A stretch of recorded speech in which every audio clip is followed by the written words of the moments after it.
Hello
and welcome to Saltlamp Gaming. Long-time subscribers, welcome back. If you're new here, hello, nice to see you. This is Chit Chats, episode 2. Chit Chats is basically a fancy way of saying I'm unboxing something, but I really don't like the term unboxing for some reason. It's probably because most of the games I buy come in poly bags, so I think unbagging is probably more of a correct term, but I don't think YouTube's going to highlight that one in the algorithm. It's probably shot myself in the foot by calling it this. But anyway, yeah, Chit Chats episode 2. Episode 1 was an unboxing of Next Way Around. In Chit Chats I tend to waffle on, and I put an album on in the background. I usually sip some coffee, but it's quite late here. Although I do have a little bit left from earlier, so maybe I will. Delicious. The album I have on in the background today is music for Fragments from the Inside by Araldo Bonocchi and Harold Bird, possibly my favourite album of all time, but that's not what this channel is about. And I've probably also just set the world record for the longest preamble before I even tell you what I'm looking at. So today we're going to be looking at probably the most obscure topic.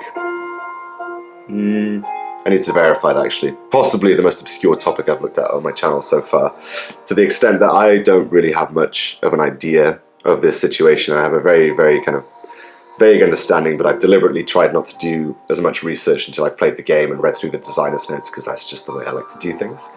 I am planning on doing a review of this eventually, so I'll really delve into the history and the specifics of the situation then. But yeah, this is Operation Bøllebank from SNAFU Games. This is part of their Small Battles series, and it's designed by Nicola Saggini, or Saggini, I'm not entirely sure, I do apologise. And the artwork, as some of you may have noticed already, is by everyone's favourite newcomer, Nils Johansson, who has a very, very, very distinctive art style and has really kind of shaken up the wargaming space, because rumour has it that some wargame graphic design is a little bit boring. It's only a rumour though. So yeah, this is a solitaire-only game. SNAFU are based in Spain. The wargaming scene in Spain seems really tight-knit and forward-thinking and interesting, so it's nice to see that they've got some, you know, some capacity to produce games now. This is the first title I have owned from SNAFU. Literally just arrived today. I will say the postage would have been a lot quicker, but the postmen in my area for some reason really hate ringing my doorbell. So I had to do a bit of detective work to get this in my hands, but really, really happy it's here now, because I've been watching this game for a while on BGG.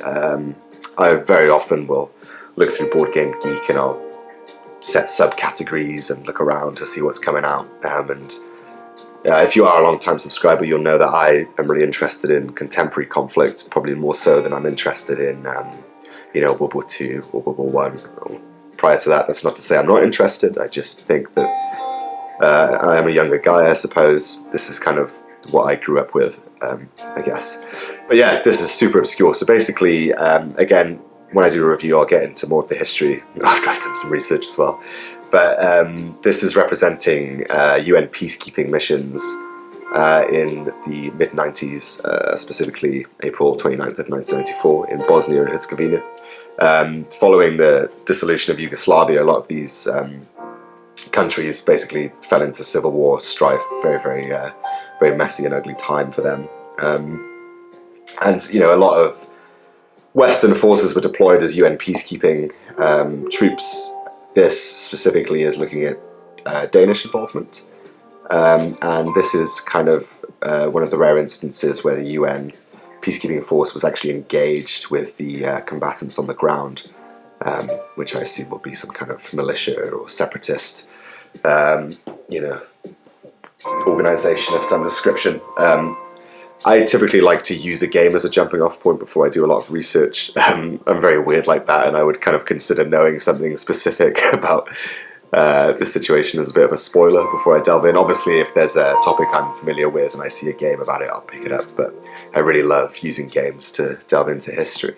And I think that this game is going to have some really, really cool designer's notes, because obviously this is not a situation a lot of people are familiar with. So yeah, this is the front cover. To me, as soon as I saw it, I was like, yeah, that's a Nils Johansson game. And it is. And I think this front cover looks really cool. I really love the colour palette. It's very evocative, very interesting to look at. I'm not a tank nerd, but I think these are leopards. I think that's what the Danes were using at the time. And yeah, just really nice. Gets a kind of good sense of the vibe of the game and what they're going for. So yeah, that's the front cover. There's also a player aid on the back of this. I should add, I think I might have said this already, this is a solo-only game. I think the scale is like really tactical. Yeah, so individual tanks and APCs, turn equals 3 to 5 minutes of time within the game. And yeah, 1 centimeter is representing about 250 meters of area. So to me, I would say this is a tactical game. And it also looks, from my brief looks at this so far, that it is going to be very kind of minute by minute, and you're going to get a lot of control over positioning and things like that. But I won't come to any conclusions before I've looked through the rule book properly. So this really caught my attention when I looked through the game earlier, just briefly. This is an order matrix. Seems to be kind of like a flowchart. I'm not entirely sure, again, what this is going to be like, but I really, really love it in my solo games when things are out of my control, especially when the things out of my control are the units I'm ordering around. I think this is most apparent and evident in Red vs. Reverse from Legion Games, which is a great solo game. So yeah, again, I don't really know. Sorry, I was going to say that a lot. This is just a brief look at the game, and then I'll do a review later on. But yeah, this is the order matrix, available move orders. Move, fire, tow. I don't know if this is referencing actually like towing a vehicle or tow missiles. Airstrike, again, looks really nice. It's very like technical. Looks very 90s computer, so that's really cool. Here we have the counters. So we've got these longer kind of double counters which represent the vehicles and other things. This is going to be the Danes, I suppose. They're in their leopards. Again, I don't know the colour palette. I don't know what any of this really means.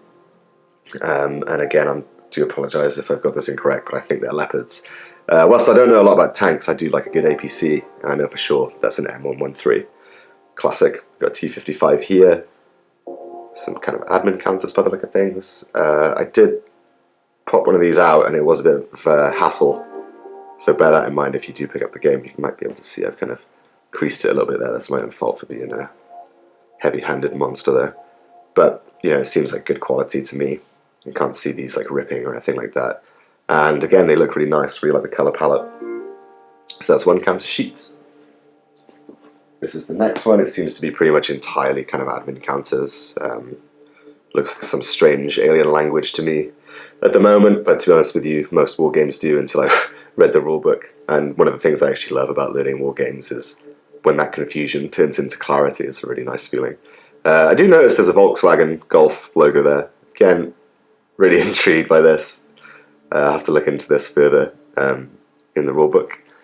Good things here: night vision, radio, ROE, rules of engagement. I really hope there's some cool rules of engagement rules in this, because that's not something I see very often in war games, and particularly when it's representing UN peacekeeping missions. I'm really glad to see that that's been included. I don't know how heavy they'll lead into that, but we shall see shortly. We've got hull, tracks, stun. So again, yeah, it does seem quite similar to almost things like Panzer, I suppose, and American Tank Ace, maybe even Patton's Best. the information that's been available on the game so far has been quite minimal, so I'm not really sure mechanically how it's going to work, but from everything I've seen so far, it looks pretty unique. So really, really exciting. Here we have the rulebook. Nice and big, quite thick and heavy. Nice artwork there. Very iconic. When the UN peacekeeping missions go out, they always paint their vehicles white and use the blue flag, so that's really nice. Got some Danes up the top there, I believe. So yeah, cool. Let's have a look. I'm not going to read you the rules, but you can see it's printed nicely. Kind of looks more like a magazine almost. Nice big text. Seems to be about 18 pages of actual rules, and then everything else is references, examples of play, historical context, which is always nice, and what every wargamer likes to see. There's a glossary. Happy days. There's a counter key there as well, so I'll go through that as well when we get to it. So we've got components. This is just going through everything in the game and what it's telling you, how it works. Things like fields of fire, indirect fire zone, Sukertoppen, not quite sure what that means. Enemy weapons tracks, indirect fire, rules of engagement track, turn track counters, blah blah blah. Player aids, what you need to play. So there's some opaque containers, which is pretty classic for solo games. There's some nice images in this book as well. You've got the sequence of play here. Order phase, execution phase, enemy reaction phase, end phase. So it does seem like you are issuing orders, and there may be some command and control chaos, which I'm really excited to delve into that, because I just love that kind of frustration, which is weird to say, I guess, but there we go. I guess I'm a weird guy. Yep, orders, radio, network, and chain of command. Hell yeah, I'm in already. Rules of engagement, again, great, really cool to see. Looks like there's going to be some quite intense kind of sequencing. Got like HQ unit here, and its information is going to be disseminated down the chain, so I'm really, really keen to check that out. Available orders, movement, blah blah. Battalion HQ, special abilities, firing, calling for airstrikes, emergency tow. I guess then, yeah, so that literally is like towing vehicles, not tow missiles. We've got execution of orders here. Looks fairly minimal.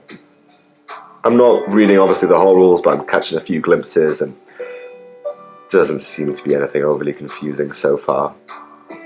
Even got some nice historical notes here. Let's just see what this says quickly. The Danish tank gunners had received extensive training in indirect fire, and then in brackets, essentially utilising tank guns as artillery with angled shots to reach longer distances. In the months leading up to their deployment to Bosnia, on the night of the engagement, the Danish soldiers reported witnessing a catastrophic explosion on VI, after which most of the BSA fire fell silent. The BSA has consistently denied that this catastrophic event occurred. I think the BSA is the separatist group that they're fighting.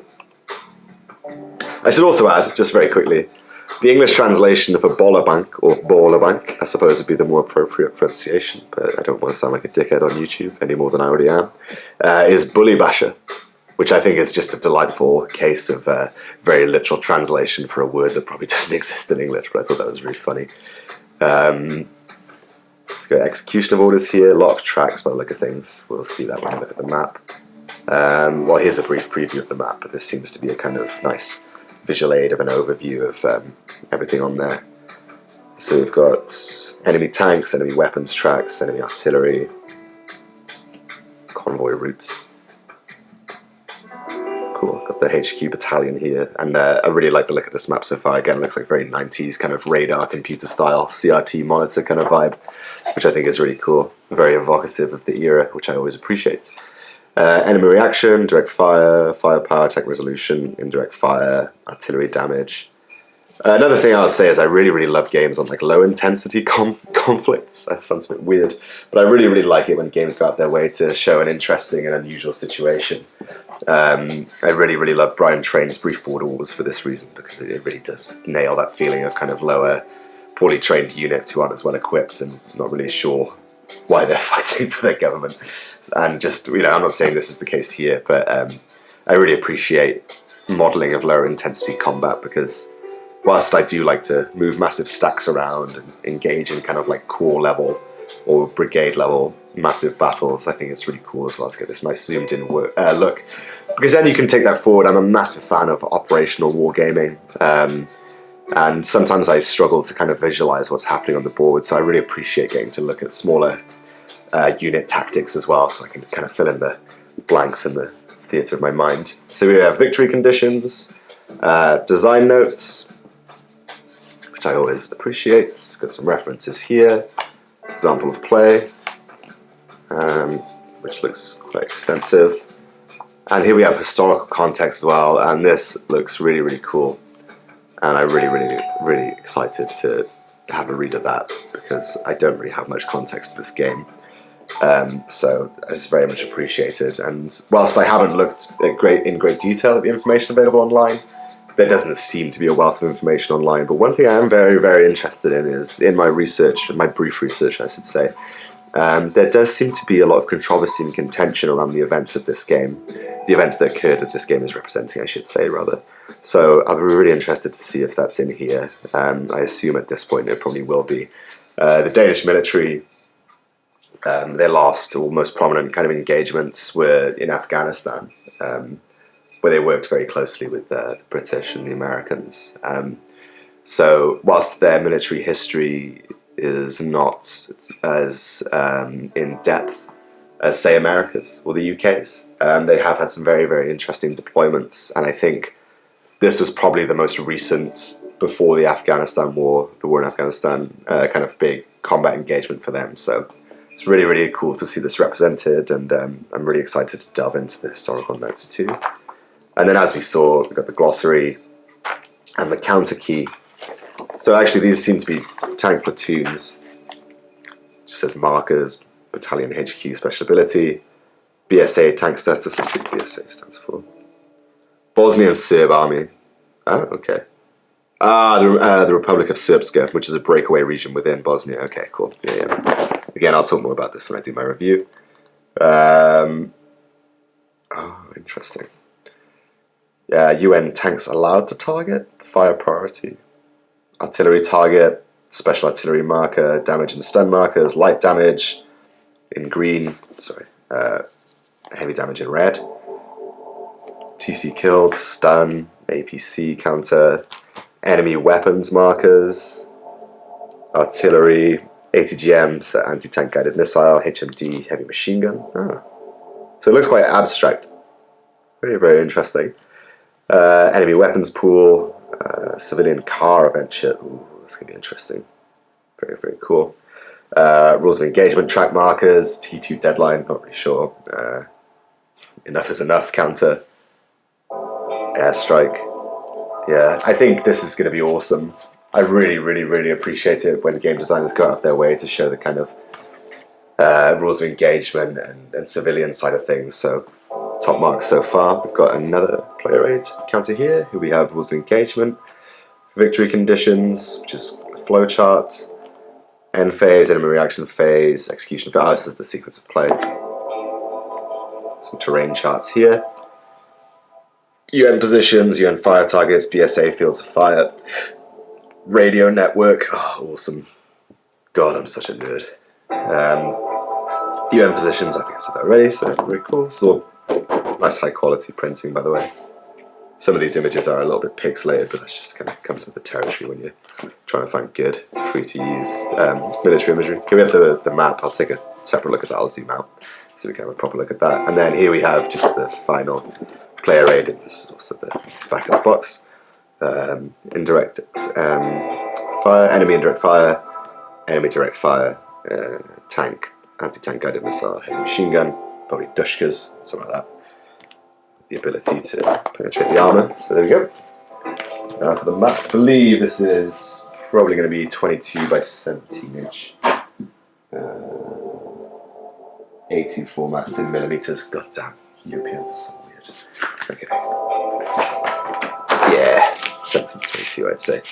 So really, really cool. We did kind of have a little bit of a sneak peek of this in the rulebook there. We've got the HQ area here, road network, some kind of preset spaces, all the tracks there, enemy artillery, enemy ATGMs, HMG, enemy tanks, etc., etc. Very, very cool, very evocative of the time and place. Really does look like a military map. We've even got, you know, a lot of the topographical symbols here too, so really, really cool. And I really like this color palette.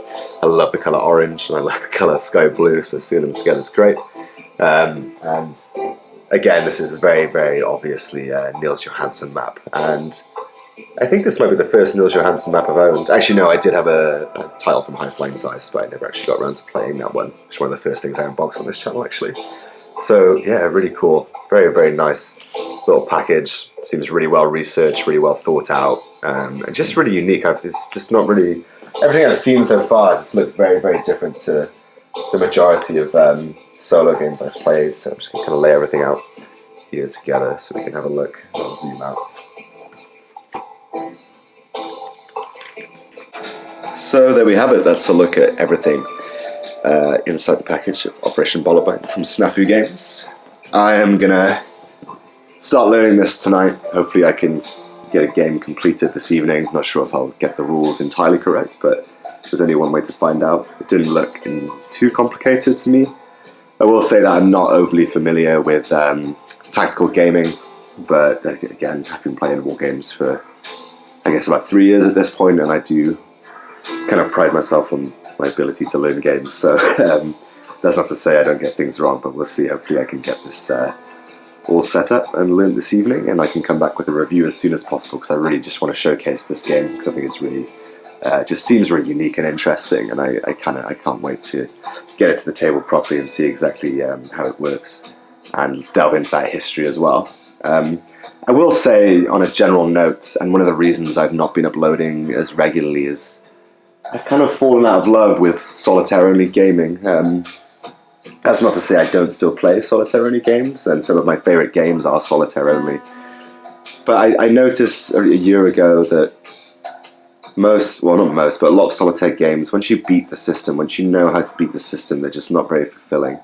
And I find that I've been playing a lot of two-player games, two-handed or switching hats as it were, and just generally having a lot more fun that way, and like the topics tend to be things I'm more interested in. So this one I'm hoping will kind of get me some faith back in the solitaire gaming scene. The last best solitaire game I played was Ray Weiss's Prigozhin's March of Justice from CSR. I really enjoyed that game. That's why I showcased it on my channel, and you know, it's also helps that it's on a very niche topic on a modern conflict with some pretty controversial elements involved. So yeah, thanks for checking this out. I hope you've enjoyed it. I hope you found this interesting.